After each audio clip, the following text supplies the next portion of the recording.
Welcome to film predictor అండి. ఈవేళ movie వచ్చేసి 'థగ్ లైఫ్' మూవీ అయితే దిగడం అయితే జరిగింది.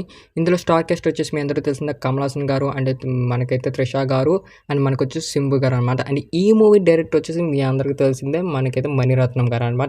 ఎంటైర్ మూవీ గురించి తెలుసుకునే ముందు ఫస్ట్ అయితే ప్లస్ పాయింట్స్ అయితే చూసుకుందాం భయ్య. అండ్ మెయిన్ ప్లస్ పాయింట్స్ వచ్చేసి మనకైతే కమల్ హాసన్ గారు యాక్టింగ్ అయితే చెతక్కొడి పడేశారు అనమాట. అంటే సినిమా అంతా తన భుజాల మీద నడిపించారు భయ్య. అండ్ మెయిన్ వచ్చేసి తన స్వాగ్ కానీ, తన డైలాగ్స్ కానీ, తన గెటప్స్ కానీ, తన లుక్స్ కానీ అండ్ ఈ మూవీకి అయితే మేజర్ ప్లస్ అని చెప్పొచ్చు. అండ్ బిగ్గెస్ట్ ప్లస్ అండ్ 100లో తనైతే 90% తినే మొత్తం అంతా తీసుకెళ్లారు అనమాట. And main this movie is Kamal Haasan movie అని చెప్పుకోవచ్చు. అండ్ ఆ థగ్ లైఫ్ తీసేసి అండ్ ఇంకోటి వచ్చేసి మనకైతే సింబు గారు యాక్టింగ్ కూడా ఈజ్ ఓకే ఫెల్ట్గా అనిపించింది నాకైతే. అంటే తను ఇచ్చిన క్యారెక్టర్లో అయితే తను బాగా న్యాయం చేసుకున్నారు. అంటే కమల్ హాసన్ బీట్ చేయలేదు కానీ తను ఇచ్చే క్యారెక్టర్లో అయితే తను బాగా చేసుకున్నారు అనమాట. అంటే సెకండ్ టాప్లో తనకి ఎక్కువ అయితే ఇంపార్టెన్స్ రోల్స్ అయితే ఇవ్వడం అయితే జరుగుతుంది. అదంతా నిరూపించుకున్నారు. అండ్ మెయిన్ వచ్చేసి త్రిష గారి క్యారెక్టర్ అయితే అవుట్ ఆఫ్ 100 అని చెప్పొచ్చు. ఎందుకంటే తన క్యారెక్టర్ అయితే ఇందులో అయితే మంచి ఇంపార్టెంట్ రోల్ అయితే ఇవ్వడం అయితే జరిగింది. అది మీరైతే సినిమా చూసే తెలుసుకోవాలన్నమాట. అది నేను చెప్తే మీకు అర్థం కాదు. అండ్ మెయిన్ వచ్చేసి ఇందులో అయితే మనకైతే ఇంటర్వెల్ సీక్వెన్స్ అయితే చాలా బాగుంటుంది భయ. రెగ్యులర్లీ ఇంటర్వెల్ సీక్వెన్సెస్ అది థియేటర్లో చూస్తూనే మనకైతే అంత బాగుంటుంది అనమాట. అండ్ ఇంకోటి వచ్చేసి సెకండ్ టాప్లో చాలా సీన్స్ అయితే మనకి మంచిగా తీసుకెళ్లారు అనమాట. అండ్ మనకు వచ్చేసి అక్కడ వచ్చే కమల్ హాసన్ గారు యాక్షన్ సీన్స్ కానీ, కమల్ హాసన్ గారు అక్కడికి వచ్చే గెటప్స్ కానీ అండ్ మెయిన్ వచ్చేసి మనకి యాక్షన్ సీన్స్ అయితే బాగా హుక్అప్ చేయడం అయితే జరుగుతుంది అనమాట. అండ్ సెకండ్ టాప్ మనకు చాలా వరకు సినిమా అయితే పరిగెట్టడం అయితే జరుగుతుంది. అండ్ లాస్ట్ 20 minutes అయితే లాట్ ఆఫ్ ఎమోషన్ అయితే తీసుకురావడం అయితే జరుగుతుంది. అండ్ ఖచ్చితంగా మనకు కూడా దానికైతే కనెక్ట్ అవుతాం. ఖచ్చితంగా మనం అయితే అవి ఏడుస్తాం అనమాట. అండ్ ఇంకోటి వచ్చేసి మన మణిరత్నం గారి డైరెక్షన్ అయితే చాలా వరకు అయితే ఈ మూవీలో అయితే కనబడింది భయ్య. ఇది మనకైతే ప్లస్ పాయింట్స్ అనమాట. అండ్ మైనస్ పాయింట్స్ చూసుకుంటే అండ్ మనకు ఫస్ట్ హాఫ్ అనేది చాలా లాగ్ భయ్య. ఫస్ట్ హాఫ్ అనేది ఎంత లాగ్ అంటే అండ్ స్టార్ట్ చేయడం మంచి గ్రిప్పింగ్ పాయింట్ మీద స్టార్ట్ చేస్తారు మనకి ఫస్ట్ హాఫ్. బట్ ఆ వచ్చిన ఒక 5 minutes తప్ప మిగతాదంతా ఒక గంటన్నర రొట్ట కొట్టుడు. అంటే మనకి ఎలా ఉంటుందంటే ఎందుకురా బాబు మేము వచ్చాము ఆ సినిమాకి అన్నట్టు మనకు అనిపిస్తుంది.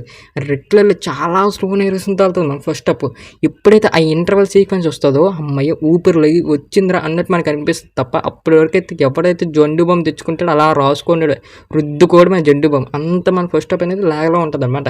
అండ్ మెయిన్ ఇంకోటి వచ్చేసి బీజం భయ్య. ఏఆర్ రెహమాన్ గారు ఎందుకు ఇలాగ ఇచ్చారో నాకు తెలియట్లేదు కానీ బీజం అయితే అస్సలు నచ్చలేదు భయ్య. ఎందుకంటే ఆ ఫైట్ యాక్షన్ సీన్స్ వచ్చినప్పుడు కూడా ఆ బీజిఎం అనేది ఎలా పడుతుంది అంటే మనకి అంత హైప్ రాదనమాట.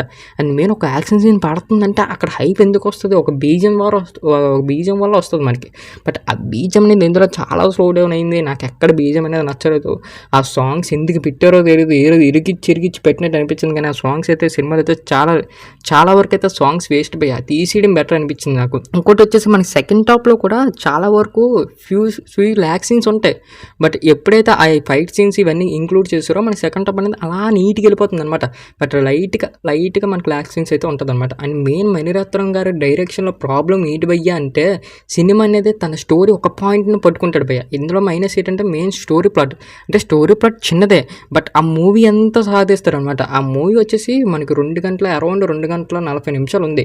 ఆ సినిమా 2 గంటలు అవగొట్టేసింది. దాన్ని ఇంకా 42 నిమిషాలు చేసి మనకు థియేటర్లో తెప్పించి మనకి చిరాకు పెట్టించారనమాట. రెగ్యులర్ మీరు మంచి థియేటర్కి వెళ్తే ఆ ఏసీ ద్వారానే కొంచెం ఫ్యూ సీన్స్ ఎంజాయ్ చేసి బయటికి వెళ్తారనమాట.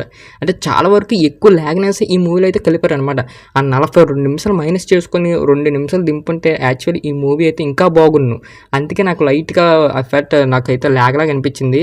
అండ్ మెయిన్ నేను మూవీ కూడా 0 హోప్స్ తోటి వెళ్ళాను భయ్య. రత్నం గారు ఈ మధ్యన అయితే కొంచెం చాలా స్లో నైస్తో తీసుకెళ్ళడం అయితే జరుగుతుంది అనమాట. లాస్ట్ 20 minutes అయితే మనకి ఎమోషన్ అయితే బాగా హుక్అప్ చేసుకోవడం అయితే జరుగుతుంది అనమాట. అండ్ మెయిన్ చెప్తున్నాం కదా బీజం బాగాలేదు అని అక్కడికి వచ్చే సాంగ్స్ కూడా మనకి అంత ఆకట్టుకోవన్నమాట. అంటే విక్రమ్ గట్టి హిట్ అయిందంటే అది బీజం వల్ల హిట్ అయింది భయ్య. అంటే ఈ మూవీ కూడా బట్ కొంచెం నీట్గా ట్రై చేసి బీజం అందించుంటే మేబీ ఇంకా బాగా హిట్ అయ్యే ఛాన్సెస్ అయితే ఈ మూవీకి ఉందును. బట్ అన్ఫార్చునేట్లీ మనం మిస్ అయింది అనమాట. ఇది భయ్య ప్లస్ పాయింట్స్ అండ్ ఈ మూవీ మైనస్ పాయింట్స్. అండ్ ఈ మూవీకి ఓవరాల్గా మేము ఇచ్చేసే రేటింగ్ ఒక 5కి 2.5 అయితే ఇస్తున్నాం. దిస్ యావరేజ్ మూవీ వెళ్ళి అలా ఒకసారి వాచ్ చేసేయచ్చు. అండ్ మెయిన్ కమల్ హాసన్ గురించి మీరు వెళ్ళాలన్నమాట. ఇంకా ఎవరైనా సబ్స్క్రైబ్ చేసి బెల్ ఐకాన్ మాత్రం ఆన్ పెట్టుకొని మా ఫర్దర్ వీడియోస్ మీరు మిస్ అవ్వకుండా చూడొచ్చు.